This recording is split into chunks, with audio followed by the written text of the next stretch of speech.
बच्चों, इस वीडियो में हम कक्षा 11 हिंदी काव्य खंड से भ्रमर गीत नामक शीर्षक को पढ़ेंगे, जिसके रचयिता सूरदास जी हैं। आप वीडियो में अंत तक बने रहिएगा।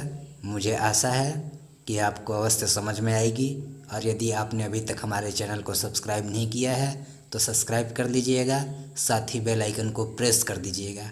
तो चलिए अब हम इस व्याख्या की ओर चलते हैं। आप ध्यान दीजिएगा। उद्धव मोहि ब्रज बिसरत नाही। यहाँ पे श्री कृष्ण ब्रज छोड़कर मथुरा चले आए हैं और मथुरा में उन्हें ब्रज की बहुत ही याद आ रही है। वह अपने मित्र उद्धव से कहते हैं, उद्धव मोहि, हे उद्धव मोहि मुझसे ब्रज ब्रज बिसरत नाही, भुलाया नहीं जा रहा है। हे उद्धव मुझसे ब्रज भुलाया नहीं जा रहा है। हंस सुता अर्थात सूर्य की पुत्री अर्थात यमुना की सुंदर कगरी, मुझे यमुना की सुंदर कगरी अर्थात किनारा, मुझे यमुना की सुंदर किनारा, अरु और कुंजनी की छाई और कुंजों की छाई छाया, मुझे यमुना की सुंदर किनारा और कुंजों की छाया। वे सुरभि, सुरभि अर्थात गाय, वे गाय, वे बछ और वे बछड़े, वे गाय, वे बछड़े। दोहनी खरेक, दूध दुहने का मटका, दुहावन जाही और गौशाला बहुत ही याद आ रही है। एक बार पुनः एक साथ इन तीनों पंक्तियों को समझ लीजिए बच्चों। श्री कृष्ण उद्धव से कहते हैं कि हे उद्धव, मैं ब्रज को नहीं भूल पा रहा हूँ। मुझे यमुना की सुंदर किनारा और कुंजों की छाया, वे गाय, वे बछड़े और दूध दुहने का मटका और गौशाला बहुत ही याद आ रही है। ग्वाल बाल मिली करत, मैं वहाँ बाल ग्वालों के साथ मिलकर करत कोलाहल, कोलाहल करता था। मैं वहाँ बाल ग्वालों के साथ मिलकर कोलाहल करता था। नाचत गही गही बाही, और बाही अर्थात बाह, गही गही डालकर नाचत नाचता था और बाहों में बाहें डालकर नाचा करता था। मैं वहाँ बाल ग्वालों के साथ मिलकर कोलाहल करता था और बाहों में बाह डालकर नाचा करता था। यह मथुरा कंचन की नगरी, हे उद्धव, यह मथुरा कंचन की नगरी, स्वर्ण की नगरी है। मणि मुक्ताहाल जाही, मणि मुक्ताहाल अर्थात मोती, यहाँ मणि और मोतियों की कोई कमी नहीं है। हे उद्धव, यह मथुरा स्वर्ण की नगरी है, यहाँ मणि और मोतियों की कोई कमी नहीं है। फिर भी जब ही सुरती आवती वहाँ सुख की, फिर भी जब मुझे सुरती याद आती है वह सुख की, वहाँ के सुखों की, फिर भी जब मुझे ब्रज के सुखों की याद आती है, जी उमगत, मेरा हृदय उमगत उमड़ने लगता है। मैं व्याकुल हो जाता हूँ, तन नहीं और शरीर का सुध बुध भी नहीं रहता है। आगे देखिए। अनगिनत भांति, मैं वहाँ अनेक प्रकार से करी बहुलीला, मैं वहाँ अनेक प्रकार की लीलाएं किया करता था। जसोदा नंद निभाही, माँ यशोदा और नंद जी मुझे क्षमा कर देते थे। सूरदास प्रभु रहे मौन हवे, सूरदास जी कहते हैं कि श्री कृष्ण यह कहीं कहीं रहे मौन हवे। सूरदास जी कहते हैं कि श्री कृष्ण यह कहकर रहे मौन हवे, मौन हो जाते हैं, पछताही और पछतावा करने लगते हैं। अब आगे चलिए बच्चों।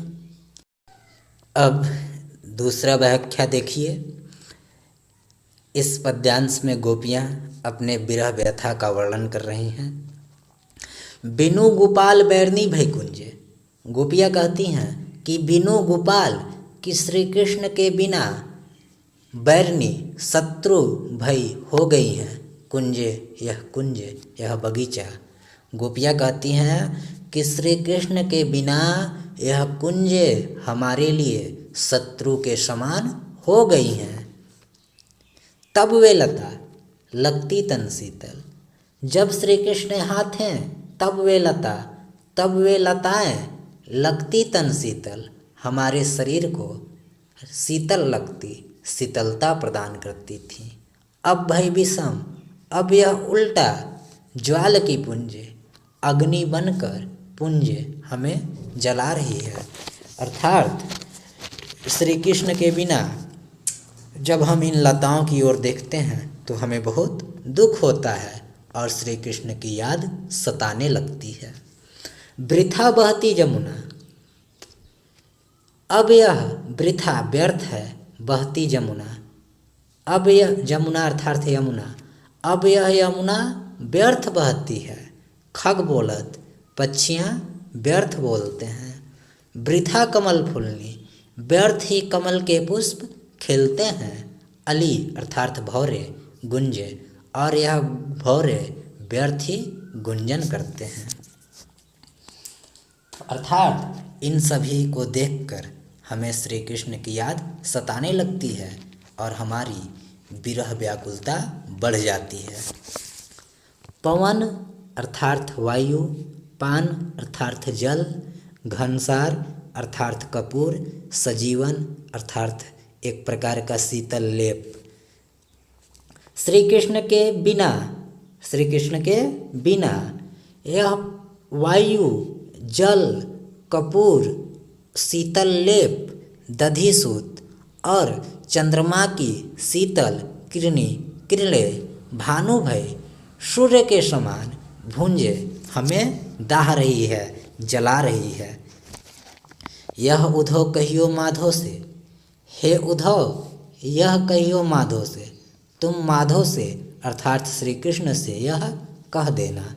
हे उद्धव तुम श्री कृष्ण से यह कह देना कि मदन मारी, कि कामदेव मारी हमें मार मार कर किन्हीं हम लुंजे, हमें लुंज पुंज कर रहा है अर्थात घायल कर रहा है। सूरदास प्रभु तुमरो दर्शन को, गोपियाँ कहती हैं कि सूरदास प्रभु अर्थात सूर के प्रभु श्री कृष्ण, गोपियाँ कहती हैं कि हे प्रभु श्री कृष्ण तुमरे दर्शन को, तुम्हारे दर्शन के लिए मगजोहत मार्ग की ओर देखते देखते अखिया भई छुंजे, हमारी यह आंखें छुंजे गुंजा के समान लाल हो गई है। अब आगे चलिए बच्चों। इस पद्यांश में गोपियाँ उद्धव से कहती हैं हमारे हरि हारिल की लकड़ी, कि हे उद्धव हमारे हरि, कि हमारे लिए हरि अर्थात श्री कृष्ण हारिल एक प्रकार की पक्षी होती है जो अपने पंजों से सदा लकड़ी को पकड़ी रहती है। तो गोपियाँ उद्धव से कहती हैं कि हे उद्धव हमारे हरि, हमारे लिए श्री कृष्ण हारिल की लकड़ी अर्थात लकड़ी हारिल पक्षी के लकड़ी के समान है। हे उद्धव हमारे लिए श्री कृष्ण हारिल पक्षी के लकड़ी के समान हैं। जिस प्रकार हारिल पक्षी सदा अपने पंजों से लकड़ी को पकड़ी रहती है, उसी प्रकार हम भी मन कर्म और वचन से, उसी प्रकार हम भी मन कर्म और वचन से नंदनंदन श्री कृष्ण को अपने हृदय में दृढ़ करी पकड़ी, दृढ़तापूर्वक पकड़ी अर्थात पकड़ लिए हैं या बसा लिए हैं। एक बार इन दोनों पंक्तियों को पुनः समझ लीजिएगा।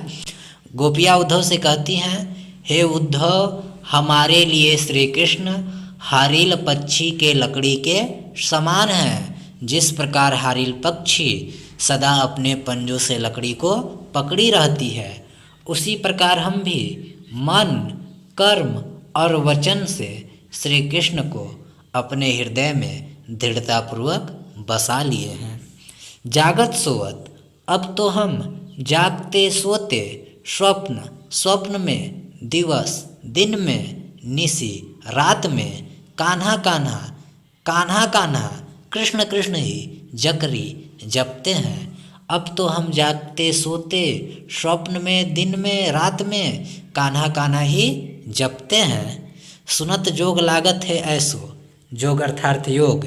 हे उद्धव तुम्हारी यह योग संदेश सुनकर लागत है ऐसो, हमें ऐसा लगता है ज्यों कड़वी ककड़ी, जैसे कड़वी ककड़ी। अर्थात तुम्हारी यह योग संदेश हमें कड़वी ककड़ी के समान कष्टदायक प्रतीत होती है, तीखी प्रतीत होती है। सूतो व्याधि, हे उद्धव, व्याधि अर्थात रोग। हे उद्धव तुम हमारे लिए यह योग का कौन सी व्याधि अर्थात कौन सी रोग लेकर आए हो। हे उद्धव तुम हमारे लिए यह योग संदेश का कौन सा रोग लेकर आए हो। देखी सुनी न करी, जिसे हमने न तो पहले कभी देखा है और न ही कभी सुना है। यह तो सुर तिन्हीं ले सौंपो। हे उद्धव तुम यह योग संदेश तिन्हीं ले सौंपो, उन्हें ही ले जाकर सौंप दो, जिनके मन चक्री, जिनका मन चंचल है। हमारे मन में तो श्री कृष्ण का प्रेम बस गया है, श्री कृष्ण ही बसे हैं, हमारा मन स्थिर है। आगे चलिए बच्चों। इस पद्यांश में गोपियाँ उद्धव से कहती हैं कि उद्धव जोग जोग हम नाही। हे उद्धव जोग, यह योग साधना जोग के योग्य हम नहीं हैं। गोपियाँ उद्धव से कहती हैं, हे उद्धव हम योग साधना के योग्य नहीं हैं।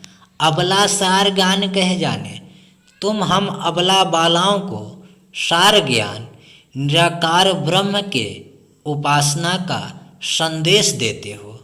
तुम हम अबला बालाओं को निराकार ब्रह्म के उपासना का संदेश देते हो। कैसे ध्यान धराही, हम उनका ध्यान कैसे कर सकते हैं।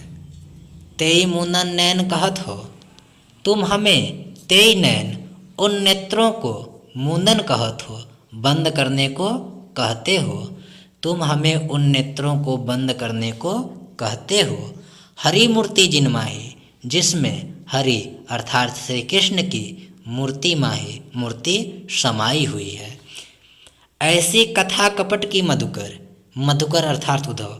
हे उद्धव ऐसी कथा कपट की, तुम्हारी यह योग संदेश की छल कथा हमते सुनी ना जाही, हमसे सुनी नहीं जाती।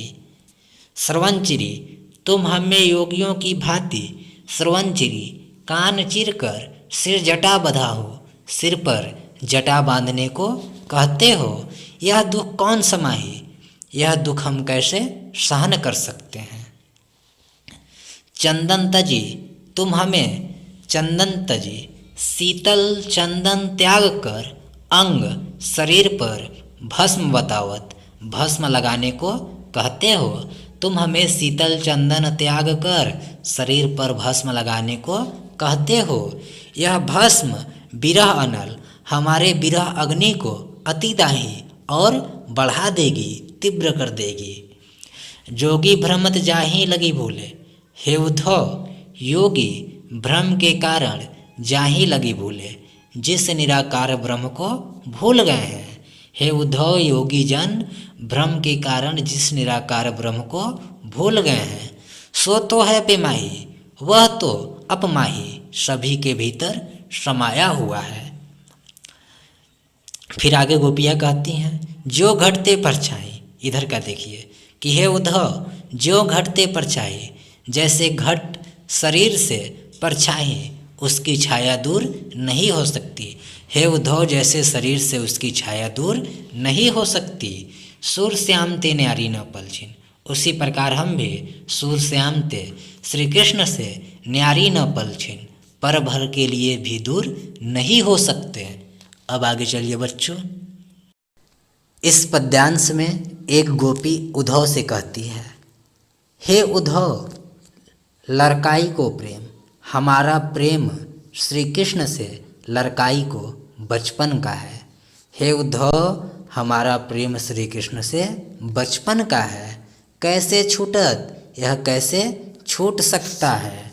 कहाँ को हो ब्रजनाथ चरित, ब्रजनाथ अर्थात ब्रज के नाथ श्री कृष्ण, हम श्री कृष्ण के चरित्र के विषय में कहाँ कहो, कहाँ तक वर्णन करें, कहाँ तक कहें उनका चरित्र तो अंतर्गति अंतरात्मा को लूटने वाला है अर्थात आनंदित करने वाला है।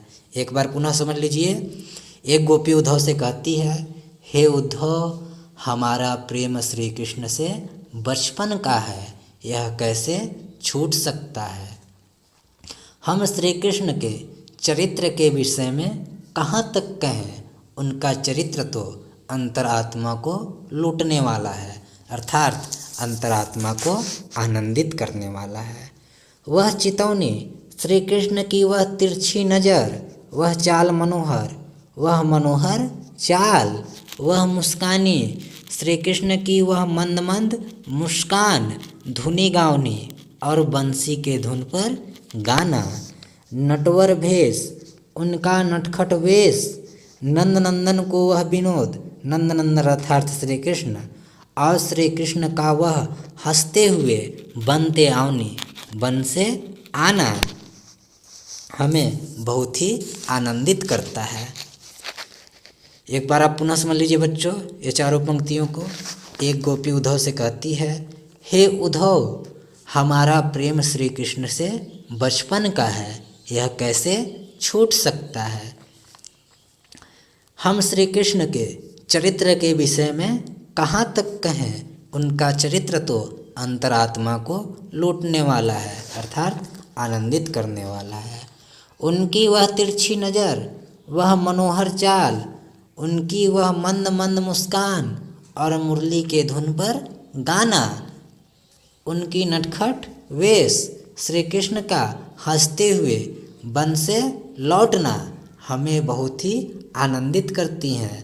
चरण कमल की सौं करती हो, हे उद्धव हम श्री कृष्ण के कमल रूपी चरणों की सौं करती हो, सौगंध खाकर कहती हूँ यह संदेश कि तुम्हारा यह योग का संदेश मोही हमें विष समलागत, विष के समान लगती है। सूरदास पल मोही न बिसरती, मोहनी मूर्ति सोवत जागत।